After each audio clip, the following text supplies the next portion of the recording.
On a donné dans le surréalisme toute la journée avec les Républicains, fermeture du siège par son président qui a fini par être exclu par le bureau du parti. Bonsoir Alexandre Chauveau. Bonsoir Pierre, bonsoir à tous. Du service politique d'Europe 1, Éric Ciotti est exclu, mais lui conteste cette exclusion. Il dit qu'il reste président. Oui, et c'est une bataille juridique qui s'engage maintenant sans que l'on en connaisse réellement l'issue. D'un côté, donc, le bureau politique des Républicains, réuni cet après-midi, vote l'exclusion d'Éric Ciotti. Annie Genevard, secrétaire générale de LR. Éric Ciotti est en rupture totale avec les statuts et la ligne portée par les Républicains. Puis Laurent Wauquiez, de nouveau impliqué dans les affaires du parti. Nous serons nombreux à porter cette parole de cette droite républicaine indépendante qui offrira une autre alternative à celle de l'impuissance du en même temps ou à celle de ce saut dans l'inconnu du Rassemblement national.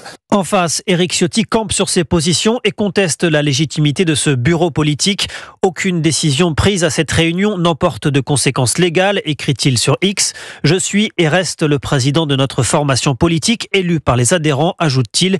Éric Ciotti qui s'appuie plus que jamais sur la base militante. Ce soir, il leur demande par mail d'afficher leur soutien à sa démarche en signant une pétition qui a déjà récolté 10 000 signatures.